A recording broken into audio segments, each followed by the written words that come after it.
Então agora nós vamos para o nosso momento da mensagem. Hoje nós temos o prazer de receber aqui o reverendo Davi. Ele é pastor da Igreja Presbiteriana do Jardim Bonfilholi.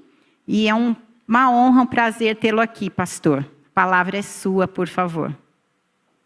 Boa tarde, queridas irmãs. Que alegria estar aqui com vocês nessa tarde. Que honra, que privilégio para mim e para minha esposa Tati estarmos aqui com vocês.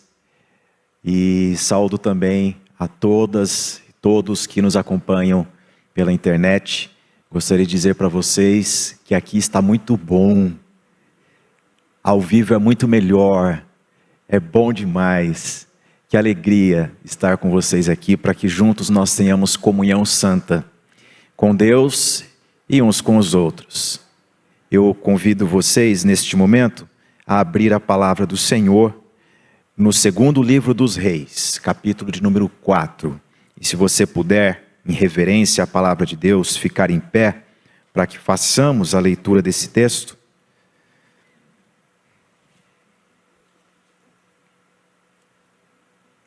Segundo livro dos Reis, capítulo de número 4.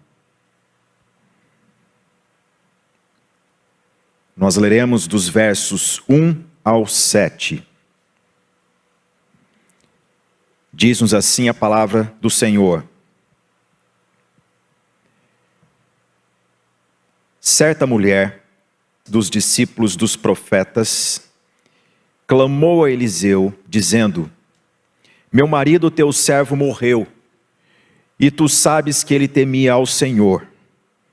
É chegado o credor para levar os meus 2 filhos para lhe serem escravos. Eliseu lhe perguntou: que te hei de fazer? Dize-me que é o que tens em casa.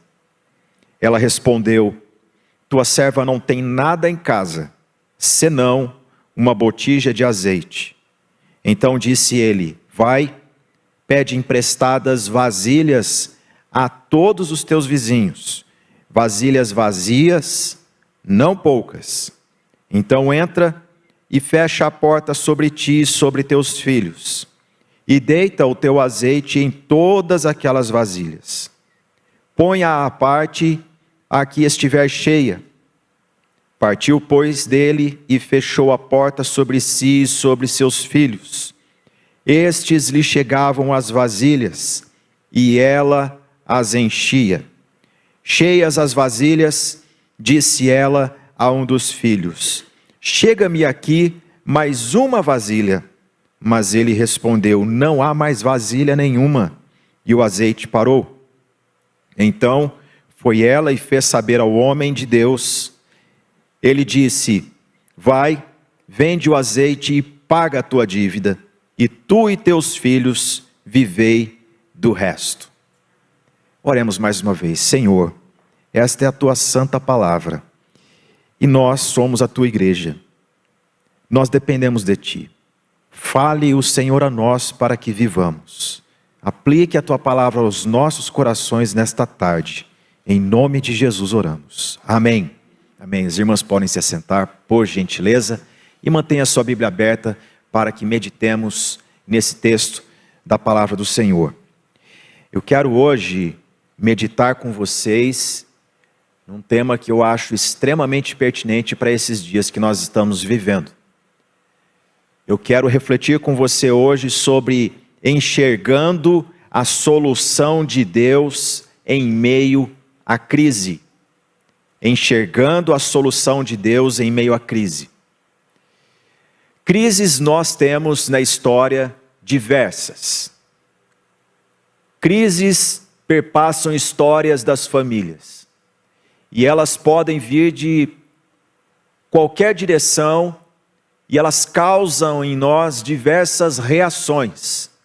E uma das coisas que as crises faz conosco é trazer cegueira, tira de nós a nitidez, torna os nossos olhos baços, cansados. Nós perdemos a percepção do que está diante de nós, do que está longe de nós, nós nos encontramos num mundo sem luz quando a crise ela toma proporções de nos envolver e tirar de nós qualquer luz do nosso ambiente. E nós estamos diante de uma história de crise com a qual nos compadecemos da situação desta mulher. O texto sagrado nos diz, no versículo 1, capítulo 4, o seguinte: certa mulher das mulheres dos discípulos de quem? Profetas.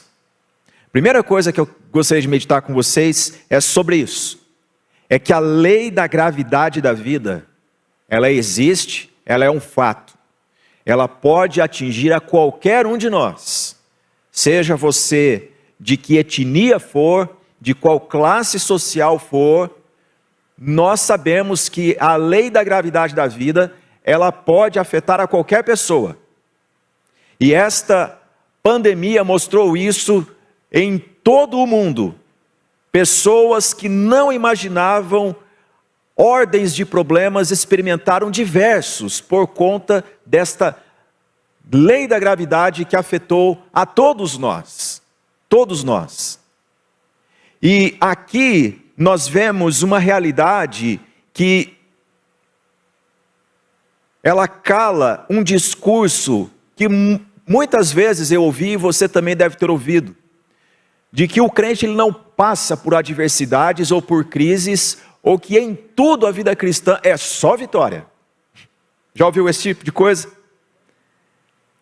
É um emblema de um produto que não é o Evangelho, é alguma outra coisa. Mas o Evangelho, ele tem como centro a pessoa maravilhosa do nosso Salvador Jesus Cristo. E o Senhor Jesus Cristo, ele foi rejeitado, ele não foi benquisto por todas as pessoas, ele teve momentos profundos de vicissitudes nessa vida, e a nossa realidade, ela não será diferente. E uma das coisas que nós aprendemos, meus irmãos, minhas irmãs, é que Deus, ele permite que certas crises batam a nossa porta para que nós desmamemos deste mundo e nos apeguemos a ele. E nós vemos aqui essa declaração, que é uma mulher. Alguém poderia dizer, puxa vida, se fosse uma mulher cristã, mas ela era. O texto diz, certa mulher das mulheres dos discípulos dos profetas. Ser mulher de discípulo de profeta nos dias de Eliseu, minhas irmãs, era especial demais. Porque esses homens, eles conviviam com grandes nomes tais como Elias, como Eliseu, aprendiam a palavra de Deus, o oráculo de Deus estava ali constantemente. Qual era o assunto que eles tinham em casa? Quando chegavam, eles diziam, hoje ouvi uma palavra de Deus maravilhosa, quero compartilhar com você. Este era o discurso que havia entre esses casais e essas famílias. No entanto, findou-se a vida deste homem e ele deixou a sua mulher. E no Antigo Testamento havia dois temas que as mulheres tinham pavor deles. O primeiro chamava-se esterilidade. No Antigo Testamento, a mulher que passasse por esterilidade, ela tinha alcunha vexatória. E o segundo era a questão da viuvez. Esta mulher, ela tinha filhos, mas ela enfrenta agora um grande problema. Seu marido partiu, deixou-a com seus filhos, e diz-nos o texto que ela clamou a Eliseu. Nós vemos aqui que a lei da gravidade afeta mulheres cristãs também, famílias crentes também. Então o que fazer? A situação dela é irremediável. Vocês leram o texto, diz-nos assim, ela clamou a Eliseu dizendo, meu marido, teu servo, que é uma forma respeitosa de dirigir-se ao profeta Eliseu, relacionando ao marido, diz, meu marido, teu servo, morreu, e tu sabes que ele temia ao Senhor. Tu sabes que ele temia ao Senhor. O discurso dessa mulher aqui é de uma mulher que está refletindo, mesmo ele temendo a Deus, mesmo o Senhor conhecendo o caráter daquele homem como ele era, e tendo tantas pessoas que poderiam ter ido antes dele, foi justamente o meu marido quem temia ao Senhor. É chegado o credor para levar os meus 2 filhos para lhes serem escravos. Qual é a importância dessa declaração? É que lá em Levítico, no capítulo 25, dos versos 42 ao 46, a palavra de Deus, ela ordenava, ela ensinava, ela legitimava para que o povo não praticasse escravatura entre ele. E aqui nós estamos num contexto em que Israel deu as costas à lei de Deus, deu as costas à palavra de Deus, e estava se comportando tal como as nações vizinhas.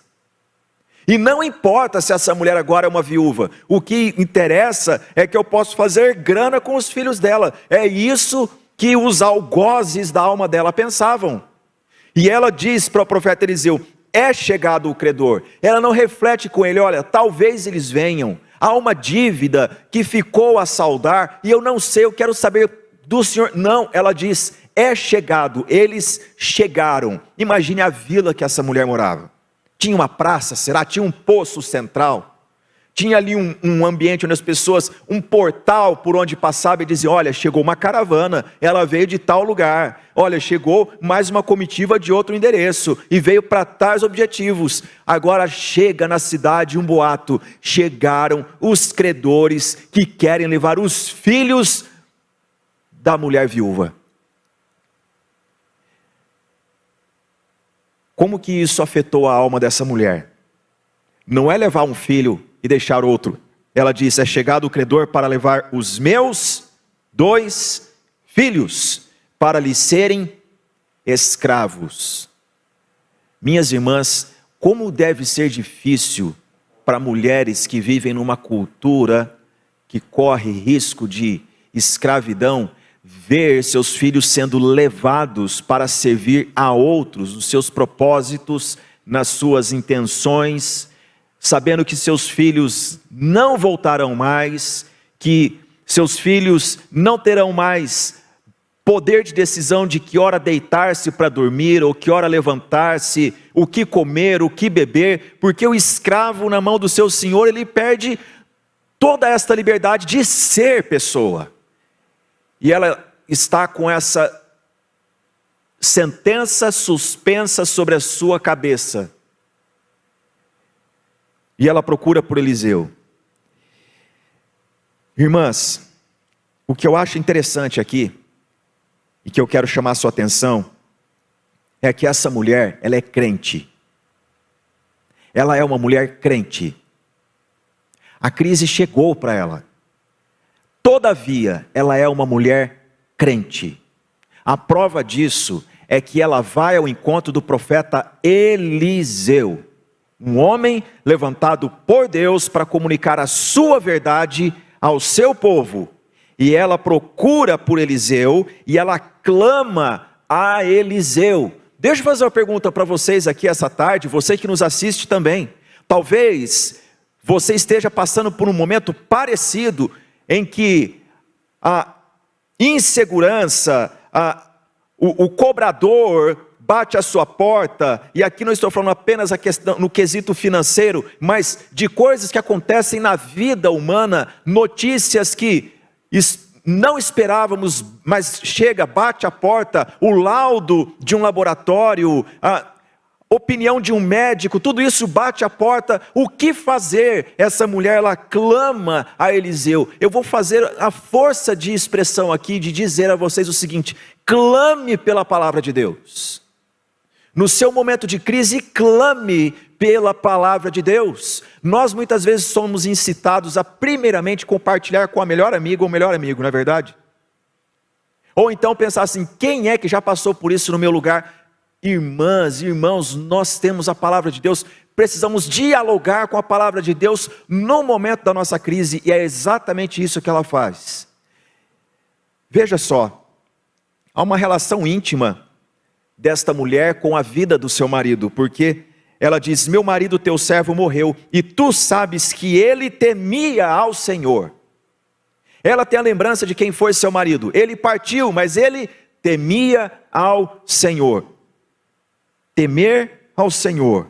O Salmo 19 nos diz algo maravilhoso, que a lei do Senhor é perfeita e restaura a alma. O temor do Senhor, ele é o quê? Límpido e dura para sempre. Mães, esposas, vocês que estão aqui, que nos assistem, guarde esta verdade do Salmo 19.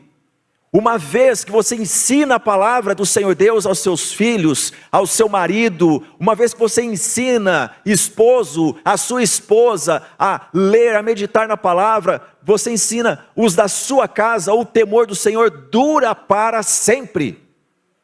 Dura para sempre.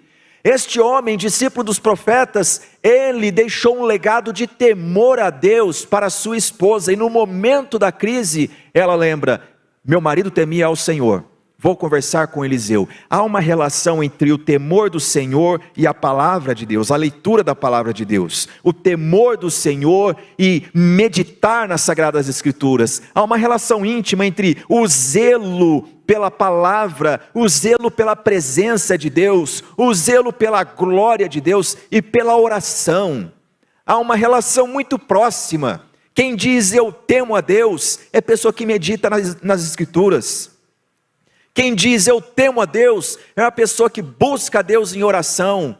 Quem diz eu temo a Deus pode ser afetado por crises, a lei da gravidade pode vir sobre essa pessoa, mas ela sabe o endereço da sua salvação.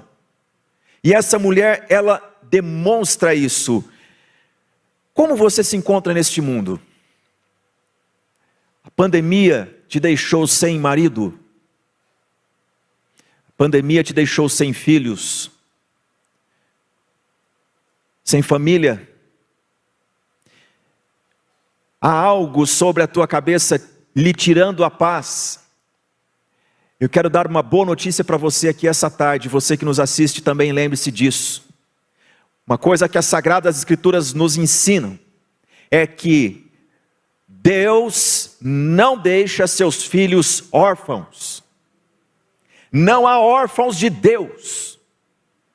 Não há órfãos de Deus. Deus cuida da viúva, Deus cuida do órfão, Deus cuida da família enlutada, Deus cuida da família que passa por privações, e principalmente por esses que dizem: Senhor, socorre-me, porque um credor está querendo escravizar os meus filhos.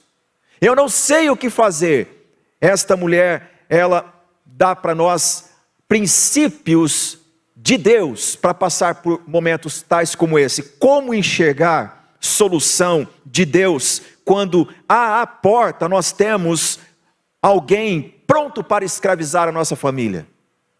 Como lidar com situações em que à porta nós temos uma notícia aterradora? Primeira coisa, em meio às crises, procure ouvir a santa palavra de Deus. Não é apenas clamar, mas é dar ouvidos. Dar ouvidos.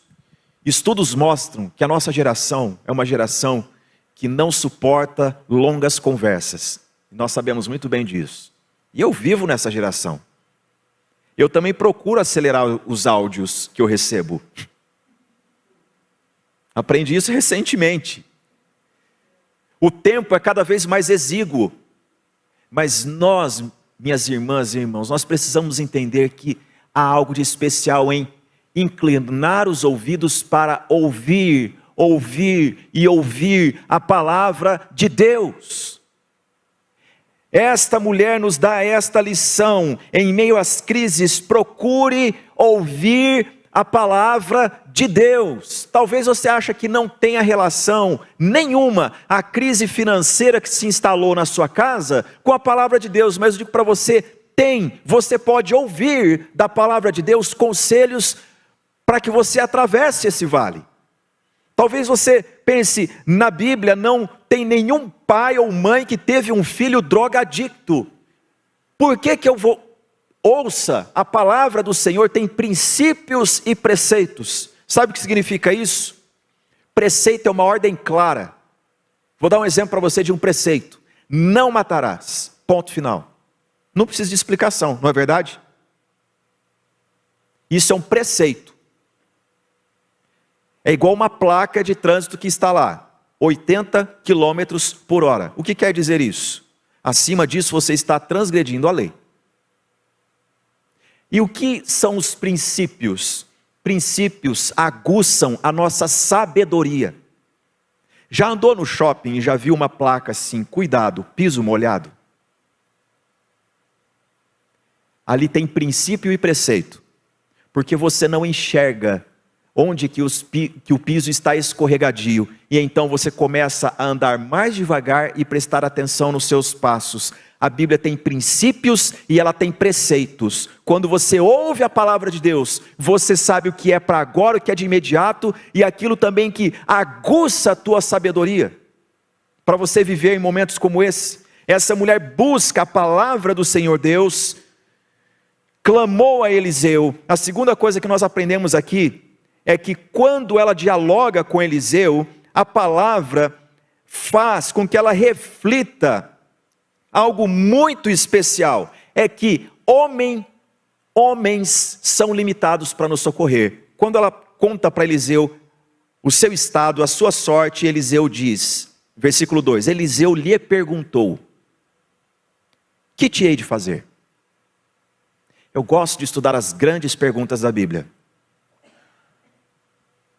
Que te hei de fazer? Ela deve ter parado e pensado, é mesmo, ele também é homem. Existe uma relação muito especial nossa com as perguntas, porque nós vemos através das perguntas as dinâmicas de pensamento que nós construímos. E quando uma pergunta dessa vem, é porque Deus está falando ao coração, não são homens que vão te socorrer, sou eu. Que te hei de fazer? Dize-me que é o que tens em casa. Dize-me o que é que tens em casa. Minhas irmãs, ela estava com credores à porta e queriam levar seus filhos. Para que os credores chegassem a essa conclusão, vamos levar os filhos dela, é porque eles já tinham pensado na situação e visto o quintal dela, já tinham colhido informações sobre a casa dela, quanto valia, o que ela possuía, e que não havia mais nada, senão os filhos. Mas quando essa pergunta é feita por Eliseu, profeta de Deus, dize-me que é o que tens em casa. Ela respondeu, tua serva não tem nada em casa, vírgula. Não tem nada mesmo. Mas ela então reitera, não tem nada em casa, senão uma botija de azeite. É aqui que Deus ministrou meu coração e eu quero compartilhar com vocês. Existem coisas que nós temos em casa, existem coisas que nós temos na nossa vida, na nossa história, e dentro de nós principalmente, que estão aí, não é porque sobrou, mas é porque Deus guardou. E nós precisamos valorizar. Ela diz, eu não tenho nada, senão uma botija. Aqui ela poderia dizer, não restou nada, não tem absolutamente nada, mas quando ela volta os olhos para dentro de casa, a sua memória traz a imagem de uma botija de azeite num canto qualquer da sua casa. E ela diz, sobrou aquela botija de azeite. Irmãs, Deus, nesta tarde, pode dar visão a todos nós aqui, para que enxerguemos aquilo que Ele guardou, para a glória do Seu nome, em nós, em momentos de crise. Vou dar um exemplo para vocês. No ministério do Senhor Jesus, houve um momento, Lucas capítulo 5 nos ensina, em que a multidão era tanta, que Jesus sobe no barco de Pedro e pede para que ele avance o barco a uma distância que ele pudesse ensinar as multidões. E enquanto Jesus ensina as multidões, Pedro está lavando as redes. Isso é um termo na pescaria para o seguinte: ele pescou, já acabou o dia dele, está tirando a tralha das redes para embolar e ir embora para casa. Mas Jesus ensina a multidão e então olha para Pedro e diz: Pedro, vamos pescar, vamos para o mar. E Pedro diz o quê? Senhor, havendo nós pescado a noite toda, nada pegamos. Vírgula. Mas sob a tua palavra lançaremos as redes. Esta vírgula e esse mas, minhas irmãs, é especial demais na nossa vida, porque muitas vezes nós olhamos e dizemos assim: não sobrou nada, e aí o Espírito Santo fala ao nosso coração e nós dizemos: mas Deus guardou algo para o louvor da sua glória.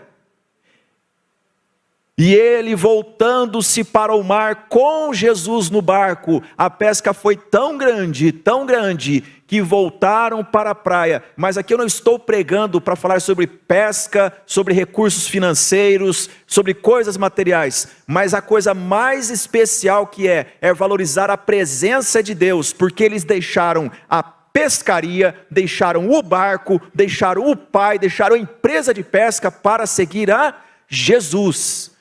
As crises vêm para que Deus use coisas mínimas para o louvor da sua glória, para que nós tenhamos a nossa atenção nele. Guarde bem isto. Vou contar um exemplo para vocês nessa tarde. Eu estava para pregar numa igreja, e eu cheguei cedo e estava acontecendo ali uma reunião de artesanato, e uma irmã veio cumprimentar-me, com um sorriso lindo, e eu pedi para que ela contasse a história dela com aquele ministério. Ela disse: pastor, a minha história é assim, eu não era cristã, e uma grande crise veio sobre a minha vida. Meu esposo ficou doente, e o médico deu 1 mês de vida para ele. E quando nós estávamos tentando administrar essa situação, a minha filha, não suportando a ideia de perder o pai, ela tirou a própria vida. Como lidar com isso? Isso é uma crise? É uma crise que chega em casa? Quem de fora vai sentir compaixão por uma situação como essa? Por mais que nós ficamos condoídos. Minhas irmãs, isso é uma experiência dificílima. E essa mulher então perdeu a filha, e dali alguns dias o esposo, e ela ficou só. E numa noite, ela olhando da sacada do seu apartamento, o inimigo das nossas almas tentou-a: pule daqui. Sua vida acabou. Você perdeu tudo. Acabou para você. E no momento em que ela era tentada a isso, que ela escancarava a porta da varanda do apartamento para cometer esse desatino, repentinamente a porta da sua sala se abre e a vizinha entra com um prato de bolo e diz: lembrei de você. E ela então ficou sem graça naquela situação, e ela disse: vem cá, vamos comer esse bolo, eu lembrei de você, mas conte-me, o que está acontecendo? Por que você está com um semblante assim? Ela começou a chorar e disse: se você não entrasse com esse prato de bolo, eu teria dado fim na minha vida. E ela disse para sua vizinha: como você soube do que estava acontecendo? Ela disse: eu não sabia de nada. Acontece que eu também passei por luto na minha vida. E um dia, Deus me fez olhar para o que ficou em casa, e eu lembrei que não era o que sobrou. Eu olhei para dentro de mim e não é o que sobrou, é o que Deus guardou em mim. E eu me lembrei que tudo foi embora, menos uma coisa: a lembrança e o legado que a minha família deixou para mim. Foi dinheiro? Não. Minha mãe fazia bolos maravilhosos. E na hora da tristeza, eu fazia bolo. E hoje à tarde, me deu uma saudade, e de repente eu fiz esse bolo e senti vontade de compartilhar com você. Tudo que eu tenho dentro de mim, que eu olho e digo, graças a Deus, porque Deus guardou isso em mim. Não é que tudo foi embora. Deus guardou essa botija de azeite aqui dentro do meu coração. Foi a arte de fazer bolo que minha mãe me ensinou. E por isso eu trouxe para você. Ela disse, o que Deus guardou no seu coração foi um instrumento, um argumento para salvar a minha vida. E então essa pessoa disse, eu quero orar por você. Jesus é o Salvador. Foi Jesus quem te salvou, não foi um pedaço de bolo. Foi Jesus quem te salvou. Ele conhece a sua dor, Ele sabe o seu endereço, Ele sabe qual é o seu apartamento, Ele sabe a complexidade que está a sua alma, e Ele veio ao teu encontro. Que tal nós orarmos juntas e começar um trabalho para salvar outras mulheres também? E quando ela chegou, eu já estava em lágrimas, um testemunho dessa irmã, e ela disse, pastor, foi assim que começou esse trabalho, e hoje nós somos 300 mulheres. Minhas irmãs, sempre há uma botija de azeite que Deus guarda dentro de nós. E sabe que coisa maravilhosa que nós aprendemos com essa mulher? É que quando ela busca orientação do Senhor, olhe só que coisa preciosa, a palavra de Deus nos ensina.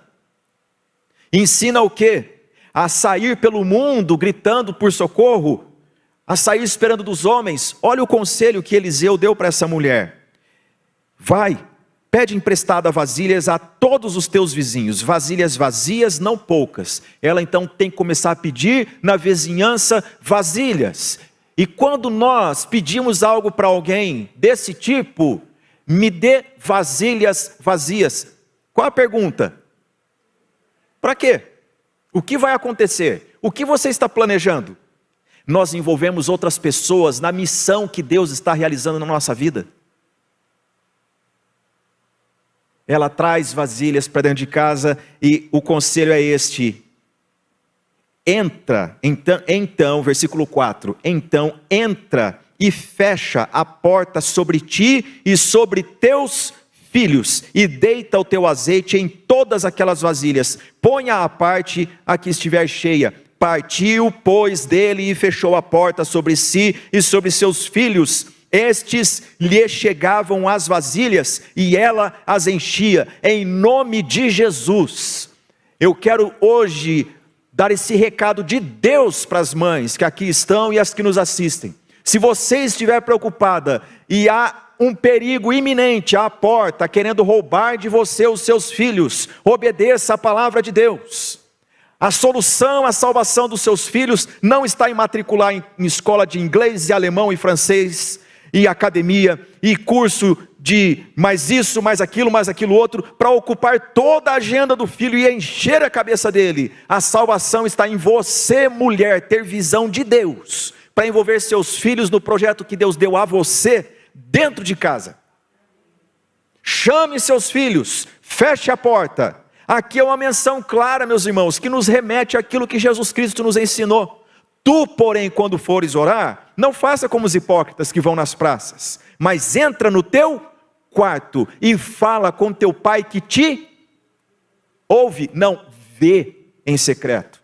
Oração não é o que Deus ouve apenas, é o que Deus vê. Ele vê a tua dor, Ele vê teu coração, Ele vê a tua história, Ele vê o sufoco que você passa, Ele vê onde estão os seus filhos, Ele vê a tua casa, Ele conhece cada cômodo. Oração você fala e o outro ouve, mas é aquilo que Deus vê, e teu pai que te vê em secreto te recompensará. Em nome de Jesus, torne-se uma mulher de oração junto com a sua família. Chame seus filhos para orar. Busque a Deus. Erija o altar do Senhor dentro da tua casa. Que te farei eu, mulher? Eliseu é um homem, mas a palavra cristalina, pura, virtuosa, que vem do trono da graça, é essa: envolva seus filhos junto a você, abrace eles, porque o credor está perseguindo seus filhos, mas Deus te dá visão essa tarde para você envolver seus filhos no temor do Senhor. Que coisa maravilhosa! A palavra de Deus nos ensina que Deus salva nossos filhos dentro de casa. e não fora dela. Deus tem promessa sobre a sua vida. Deus tem planos com a tua vida. Começa com você. Atos dos Apóstolos nos diz que certa mulher chamada Lídia, vendedora de púrpura, natural de Tiatira, quando os apóstolos procuravam um lugar para orar, o Senhor lhe abriu o coração para a palavra dele. E ela convidou então os apóstolos para pregar dentro da sua casa. Nós lemos esse texto e pensamos, qual é a relação de Lídia com Tiatira, com os apóstolos? Ali em Filipos, é que Tiatira havia passado por um grande terremoto naquela época, e talvez essa mulher estava recomeçando a sua vida. Recomeçando a sua vida, e ela recomeça no melhor estilo. Eu quero que a presença de Deus invada a minha casa, que a minha casa seja o lugar da palavra de Deus, que a oração ocupe os cantos e os cômodos da minha casa, e a presença de Deus flua a partir deste lugar. A igreja de Filipos começou na casa de uma mulher.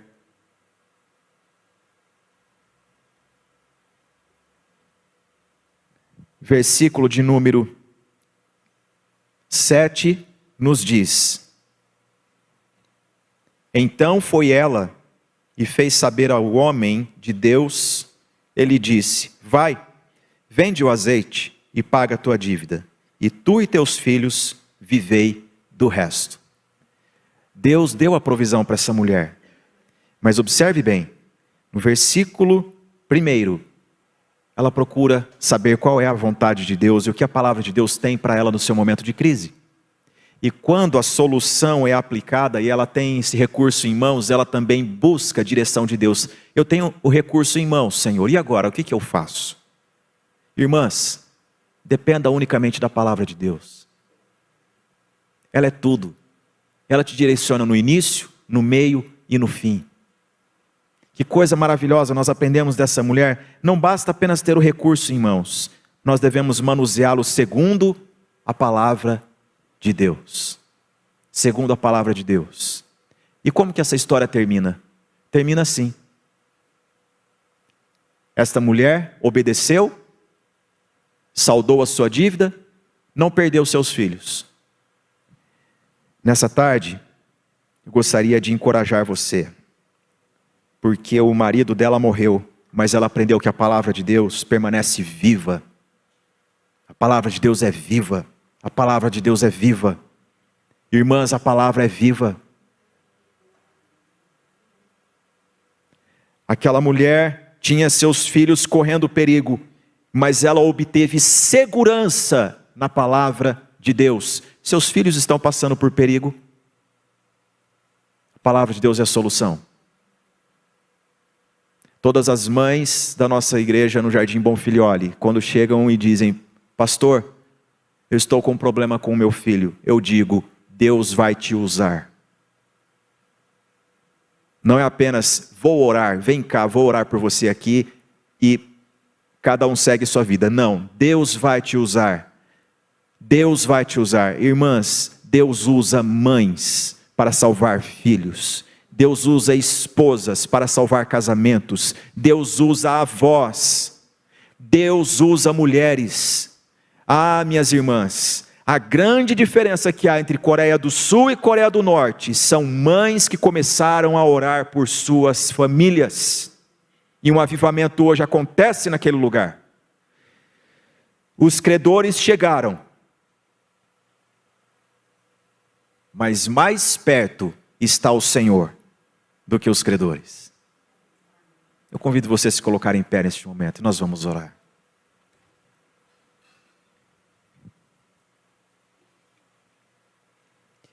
Convido você a curvar a sua fronte, fechar os seus olhos, por gentileza. E aí onde você está, você colocar a sua queixa perante o Senhor. Como o salmista disse: ante Ele derramo a minha queixa, ante ele exponho a minha aflição. Perto está o Senhor de todo aquele que o invoca verdadeiramente. Enxergue solução de Deus nesta tarde. Aquilo que você pensa, levaram tudo e só sobrou isso aqui. Não, há dentro de você uma centelha aí. Tal como aquela mulher que uma simples receita ela usou para a glória de Deus, para salvar a vida de outra. O que há dentro de você que ninguém pode tirar, que Deus pode usar? Fale com o Senhor nessa tarde. Senhor, eu te ofereço a minha vida. Abra os meus olhos. Mostre-me essa botija de azeite, para que o mundo veja a tua glória.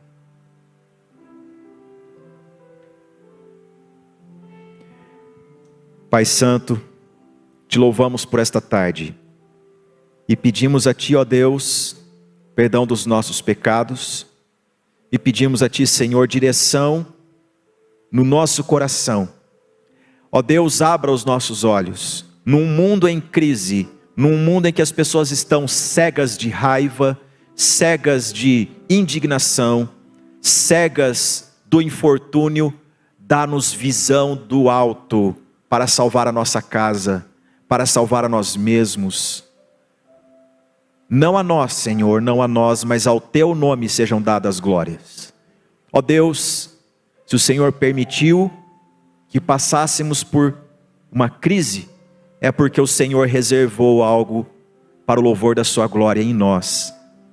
Senhor, use a vida de cada irmã, cada mãe, cada avó, cada esposa, pessoas que nos assistem nesta tarde, que elas sejam tocadas pela palavra de Deus e experimente este milagre que glorifica a Deus e exalta o seu santo nome. Que o amor de Deus, o nosso Pai, que a graça maravilhosa de Jesus Cristo, nosso Salvador, e que a doce presença de consolo do Espírito Santo seja com toda a igreja, hoje e sempre. Amém. Deus abençoe, irmãs. Deus abençoe.